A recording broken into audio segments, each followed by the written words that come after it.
Good evening, everyone. Thanks for joining in.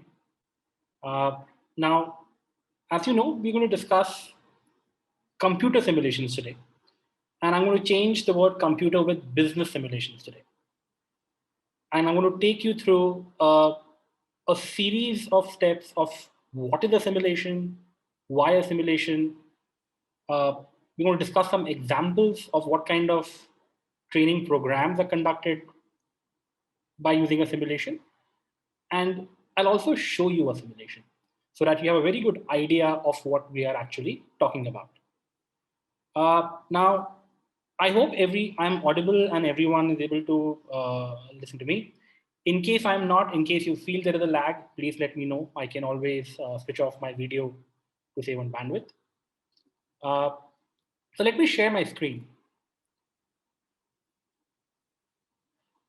and give you a very quick overview about the company to begin with. Now, we have been in the space of providing online business simulations for the last 25 years. We are actually headquartered out of Helsinki, Finland. And in India, we have our offices in Bangalore and Pune. Now, from 96 to about 2008, we were primarily in offline simulations. Basically, the business game was played on Excel sheets.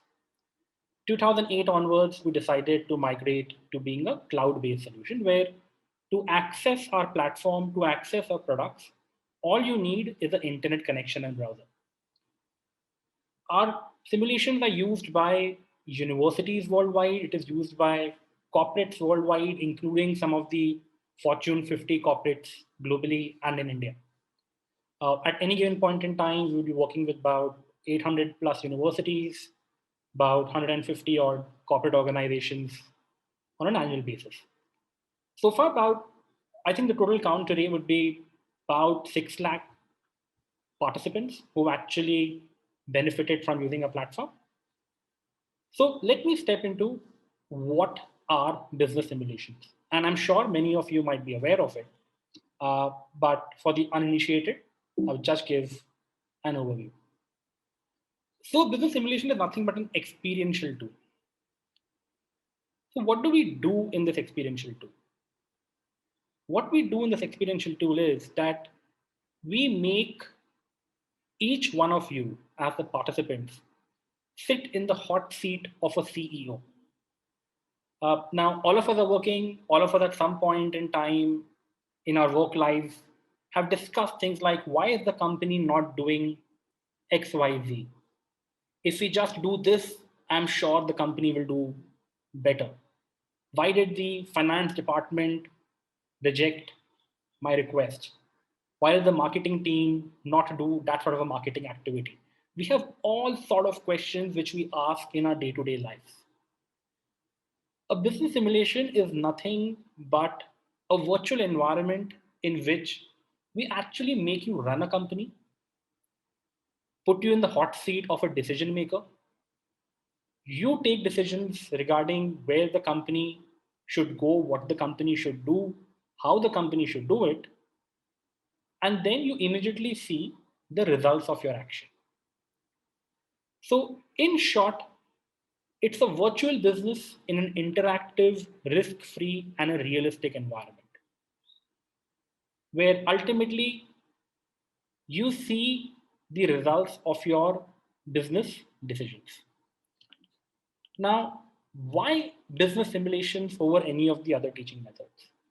Uh, all of us know about it that the best way to learn something is to actually do it, is to actually do it, fail at it, fail at it multiple times. But every time you fail, you learn something new. And that's the best way to learn any concept out there, especially when it comes to running a business. So in this context, the simulation programs can be used in a variety of ways, and it can be used for a variety of programs. And for AMA, the program is specifically on finance for non-finance. Uh, that is what we are going to be focusing on. Now, what is the importance of finance for non-finance? Every action which an employee you or I perform in our organizations, ultimately it has some linkage, some impact on the financial statements of the organization. And the financial statements are your profit and loss statements, your balance sheets, your cash flow statements. Ultimately, whatever we do has an impact in one of these three line items for sure. So it is absolutely imperative for every individual in an organization to understand the financial implication of their decision. No matter how small that decision might be, no matter how small that job role, job activity might be. But ultimately, it translates down to the financial statements in one way or the other. So in business, what you have is a lot of points of view. In an organization, in your teams, you'll always see a different point of view coming in, depending on which department, what job role these folks have in the organization. To simplify the discussion and simplify the explanation, what I've done is I've just assumed that an organization has these four main departments: the sales and marketing team, it has an operations team, it has a human resources team, and it has a finance team. Needless to say, businesses are far more complex today. The number of departments, etc., would be far more than this. But just for the sake of discussion today, we'll assume that an organization has these three, four departments. Now, the point of view of all of these four departments is very, very different. For example, the human resources department is more concerned about the welfare of the employee. They're more concerned about your welfare, my welfare. They're more concerned about manpower planning. The sales and marketing is more concerned about revenue, revenue, revenue. Where does the top line come from? How do we build products that people will buy more? The operations has a different concern. Their concerns can range right from how do we produce products? What quality are we going to offer when we produce these products? And finance is only concerned with one point of view. What is the return which I can generate for the company? How can we optimize the spending, the expenditure of the organization to ensure that our ROI is as high as possible? And I'm sure in your job roles, all of you might have encountered this at some point in time, where you have a very different point of view, while your colleague from a different department has a complete different point of view. So let's look at it in the context of finance. Let's look at it in the context of the role these departments play when it comes to financial management. The sales and marketing team decides what's the sales budget going to be. Sales budget is essentially how much is the company going to sell, probably at what price will they sell, what is the top line which the company wants to have. That's what the sales budget encaptures. Similarly, the operation teams can have multiple budgets. It can have a production budget, it can have a material budget, what is going to be the cost of goods, it can have a factory overhead budget, it can also have a distribution over budget.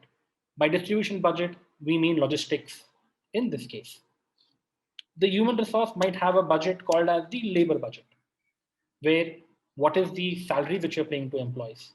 What is the kind of training expenses you're doing on employees? And finally, we have the finance budget, where the main concern is, do we have the cash for all the business activities? Do we have cash on a day-to-day basis for the business activities? Now, if you look at all of this, uh, the thought process which has to go behind each of these budgets is very, very different. But at the same time, for the organization to be a success, all of these budgets need to have some sort of a consistency between it, because all the departments are interlinked, where decisions of one department impact the other and vice versa. For example, let's look at the sales budget. The sales budget can also have an impact on the distribution budget. So let's say the revenue expected by the organization is less. So the company knows that they're going to do less business this point in time. So the sales team can actually dictate to the operations team and say that we are expecting that there's going to be a dip in the market. Let us try to sell our products in our core markets, in our major markets, in our main markets, where we have a good profit margin. Similarly, the human resources team can have a say in the factory overhead budget, where they can decide what sort of an overtime an employee needs to be paid for the time they're spending in the factory premises. Most importantly, the finance team can have a say across the board. They can simply tell the sales and marketing team, we don't have this amount of money for marketing. This is what we can allocate to you. They can get down to the operations team and say, well, this is the amount of cash we have. You can purchase only certain amount of materials or only a certain quality of materials. So all the different budgets which are created by the different functions in an organization are very closely interlinked. So what dictates what? Does the sales and marketing team dictate operations, human resources, finance? Does the finance team dictate human resources, operations, sales, and marketing? And there are multiple various permutation combinations out there. So what dictates what? Now, all of that is a function of the kind of enterprise you are. In some enterprises, the sales and marketing team will lead the budgets. In some enterprises, you will have the finance team lead the budgets. In some enterprises, you will have the operations team lead the budget. They have the final say on what the budget is. Now, when all of this comes together, you have what you call the master budget. Combination of all the functions will lead to ultimately a master budget. Now, what is a master budget? A master budget is nothing but the company's projected profit and loss statement. What does the company think is they're going to make in the coming year? It's going to be their balance sheets. It's going to be their cash flow statements. So essentially, organizations, before they start a financial year, before they start a quarter, they create these master budgets. And they try to stick to these master budgets as close to as possible. Now, as you see, the budgets ultimately translate into three important statements: the income statement, that is the profit and loss statement, the balance sheet, and the cash flow statement. So every decision taken, every activity performed is somewhere encaptured in the financial statements of an enterprise. And that is what the finance for non-finance program is going to focus on. Now, the business decision making process in an organization, I'm giving you an example of what it looks like if it is driven by the sales and marketing team. And as I mentioned, the business decision making process can also be led by the other verticals where the flow might be completely different. So, a team, an organization, when being led by the sales and marketing team, will analyze what the macro environment factors are. How is the economy doing? How is the GDP doing? How is the economy in the city doing? They will look at the micro environment factors. Who are my competitors in this given market? Who am I competing with? What are the social conditions? What have been the previous pattern of sales? Then, since it is sales and marketing driven, they will go and take a decision on demand estimation. Basically, what we want to sell in the market. So, first, the sales budget is created by the enterprise. And once the sales budget is created, the subsequent budgets on production, distribution, research and development, finance, etc., All these budgets are automatically created. And what you see inside each of these boxes are some of the decisions on which each of the functions have to deliberate upon. So for example, when creating a production budget, the question mark is, do we produce in-house, do we outsource? What is going to be the unit cost of a product? Do we carry inventory? We don't carry inventory. Today, the demand for my products might be X. I need to produce 100. But tomorrow, if the demand is 200, do I have the capacity to produce 200? So that comes to future planning. When it comes to logistics, which is a distribution budget, the decision you have to think about is, what are the transportation costs? What are the taxes? So what you see over here is, in this slide and the previous slide, that in business, there is no decision which is taken in isolation. Every decision has an impact on another and vice versa. Everything at the end of the day is interlinked.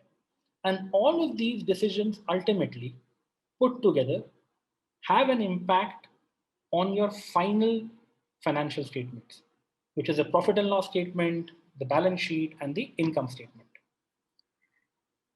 So let's go to a business simulation and see how does a business simulation try to replicate what actually happens in the market out there, and how using the simulation we can impart concepts on various topics, various subject areas to the participants.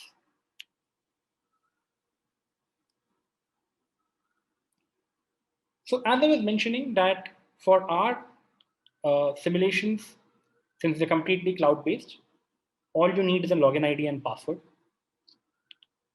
We give you the access details. You click on login. You move to the login page. I'm going to log in into a demo account. And we click on login. So let me just.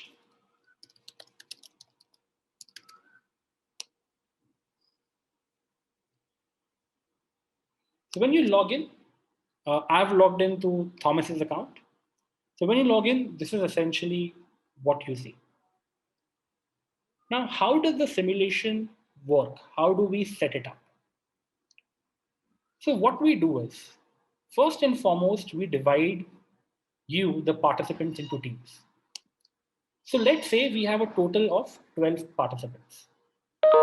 What we have done here is, we have divided you into 4 teams, team green, red, blue, orange, with 3 members per team. Each team, which is team green in this case, red, blue, and orange, represent the top management of a company. We give you a virtual company to run and manage. And the participants are nothing but the CEO of this particular company. All these 4 teams work in the same industry. Basically, all these 4 teams are going to compete against each other on the simulation platform. So think of it that you are in the automotive industry, just for an example. And there are 4 companies, company A, B, C, D. Let A be Maruti, B be Hyundai, C be Tata's, and D be Mahindra's. And you are competing in the same industry, targeting the same customer segments, same customer base.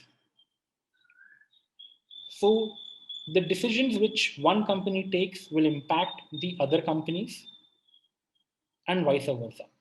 So for example, let's say all of you all produce a car worth 10 lakhs. That is the selling price of the car. Everything else being equal, let's say team green decides to price the same car at 8 lakhs. Needless to say, that company will sell more cars. So it's a competitive game where you are divided into teams, you all don the role of a top management of an enterprise, and subsequently, you all compete against each other in a number of simulation rounds where every round corresponds to a financial year. So basically, you will play round one, round two, round three, round four, round five, where each round is a financial year. So you will take your decisions regarding running the company. Once you take your decisions, the simulation will automatically generate the results for you. And subsequently, analyzing those results, you will go take decisions for year two, year three, year four, year five of the enterprise.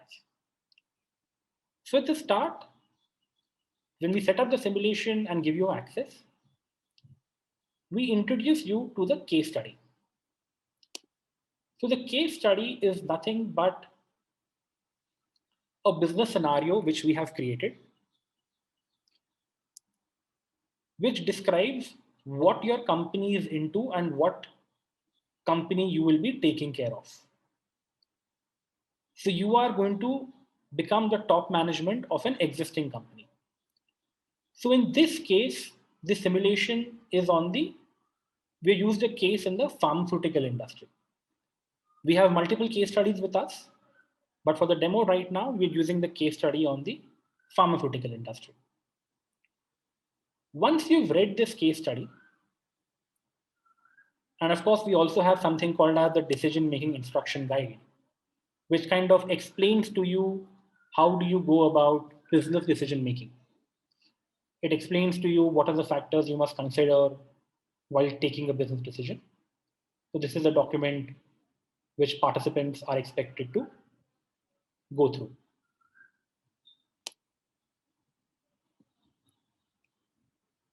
Once you're done with all of this, which is reading the two documents, y'all go and take the decisions for your company. And here you will see there are certain subtabs saying market outlook, sales, production, finance, and finally decision checklist. So these are the three functions in the organization for which you need to take decisions based on your analysis, based on your decision making, etc. So let's look at the first section, which is the market outlook section. So every financial year, just like in real life, starts with a set of market outlooks. And what are market outlooks? Basically, what is happening in the country you're operating in, the macroeconomic factors. So, for example, at this point in time, if someone walks up to you and says, I'm planning to open an in-dining restaurant, needless to say, that would be a borderline foolish decision because you need to look at what the environmental factors are at this point in time. Similarly, there are governmental regulations around a lot of businesses. There are taxation issues around a lot of businesses. So the market outlook will keep changing every simulation round, which is every financial year. So when you're doing your business planning, you need to factor the market outlooks. Then, as we discussed in the presentation, if you're a sales-led organization, you need to first and foremost create the sales budgets. And the sales budgets would be in the form of deciding how many products do you want to sell and at what price you would want to sell them at. So here you're going to see demand forecasting. How do you forecast the demand for your product? What kind of how much products do you think you would be able to sell? Needless to say, demand and price have an inverse function. The more expensive the product, lesser the demand, and vice versa. So let's say we decide to sell 50,000 units. It's in K units. We've kind of tried to simplify it. Instead of having very big numbers, we've given you units over here. And we want to sell this 50,000 units at, let's say, 300 euros. In this case study right now, the currency is euros. So what does that translate to? For me, this 50,000 units sold at 300 euros per unit translates to what revenue in total? Nothing but 50,000 into 300, right? That's what it translates for me.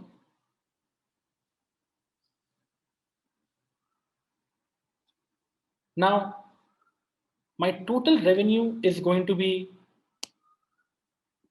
this much. I have a certain cost of raw materials. I have wages to pay to the employees. I also need to decide how much do I need to spend on advertising? How much do I need to spend on customer care?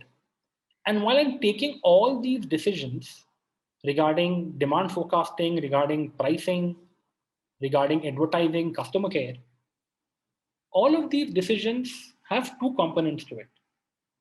One is there is a decision making logic behind it. How do you decide your price is going to be 300? Why not 320? Why not 280? How will you decide that you will be selling 50,000 products? Why not 52,000? Why not 30,000?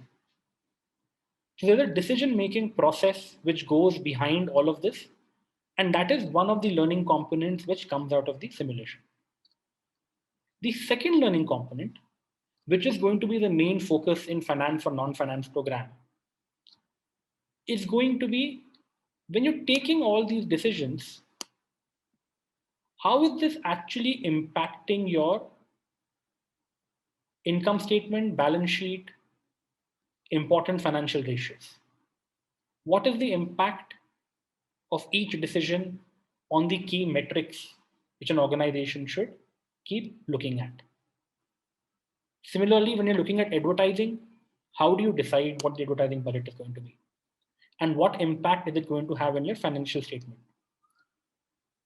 Now, needless to say, many of you will say when I'm deciding my selling price and my demand, when I'm spending money on advertising and customer care, all of this will primarily have an impact on my income statement. This is expenditure and this gets me revenue. But at the same time, there are decisions, such as ones in production, where you decide based on what you want to sell, you also need to produce it. And to produce it, you need to invest in buildings, you need to invest in machinery. So when you decide to build buildings and you decide to build machinery, there is a cost of investment attached. And these costs are essentially capital expenditure items. Basically, these investments have a long-term impact on the enterprise and they impact the balance sheet of an organization. They have an impact on what kind of assets the organization has. When you talk about cost of investments, this will be reflected in cash flow statements. So some items will have an impact only on income statement, some items only on balance sheet. There might be some items which will impact both the income statement as well as the balance sheet. And all of the decisions you take ultimately will be encaptured somewhere in the cash flow statement, which will figure out how much cash the organization has. Also, you will need to do manpower planning, which is human resource budgets. Needless to say, resources will have a salary attached with them. They'll have training costs attached with them. Why would you train an employee? You would train an employee to increase their efficiency. Again, there would be a decision-making logic behind it, as well as this would have an impact on the financial statements of the enterprise. We also have the quality control budget. That's also a decision some production teams have to take, some top management folks have to take. And last but not the least, every decision you take ultimately gets translated into how much cash would you have at the last day of the financial year. So in this case, since we are following euros in this case, the last day of the financial year is 31st December, because in Europe, the calendar financial year is 1st of January to 31st of December. So when you're taking all these decisions As I showed you in the presentation, all of them need to be in sync with each other. And when I say sync in each other, every decision you take has a ripple effect on some other decision. And ultimately, all these decisions somewhere impact your financial statements. So let's say team Orange in this case, through which I have logged in, have taken their decisions. They have decided on all these parameters within these functions. Similarly, we have team blue, red, green who would do that. Now, once all teams have taken their decisions, the simulation will generate results. The results will be in the form of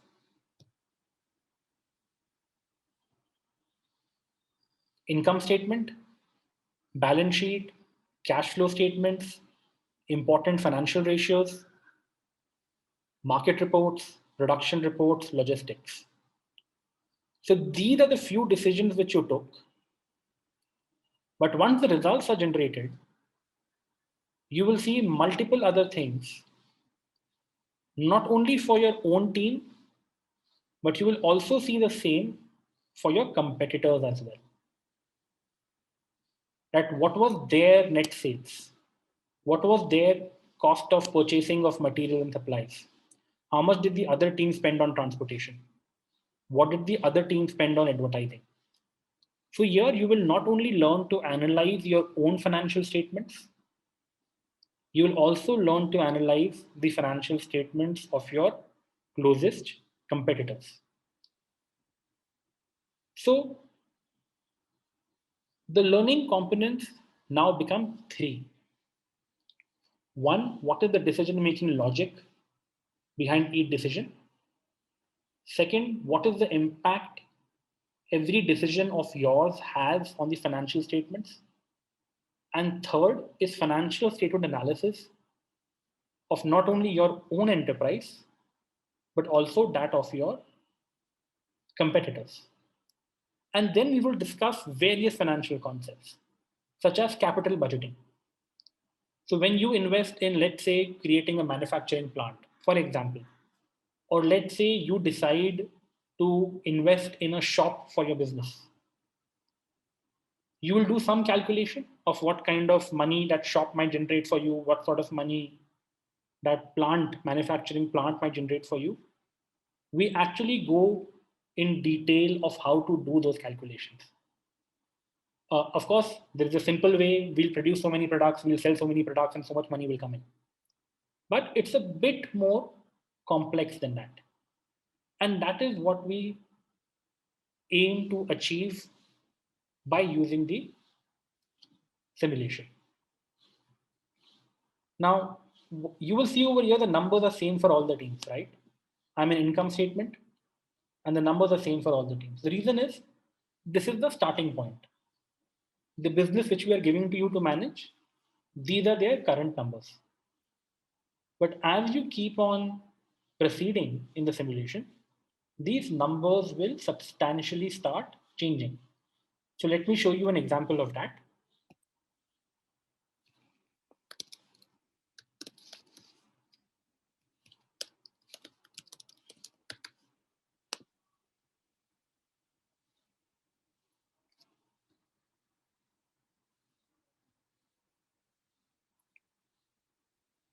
So let us look at the results for one of the programs.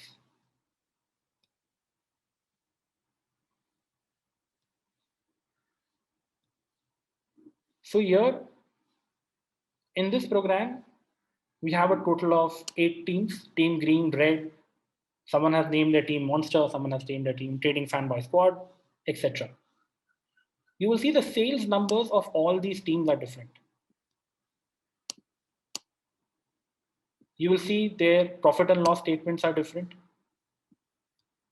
So what happens is, as you keep playing the simulation round, once the simulation round gets over, what basically happens is the simulation takes into account the decisions of the other teams and decides what your final results are going to be. So one is your own set of budgets which you have created. As we discussed, you create your master budget. which is what the company wants to do. And then there is reality. Based on your decisions, what the actual decisions are. And as a company, your main task is that you want to be as close to your master budget as possible. But in just as in real life, you will always see there is a difference between a master budget and what the company actually achieves. And we take you through the entire journey over there of not only the business decision making logic, but also the journey of finance for non finance. So, this is what I wanted to sort of introduce all of you all to today. If there are any questions on the simulation, on any other doubt you might have when I was going through it, I'd be happy to address them.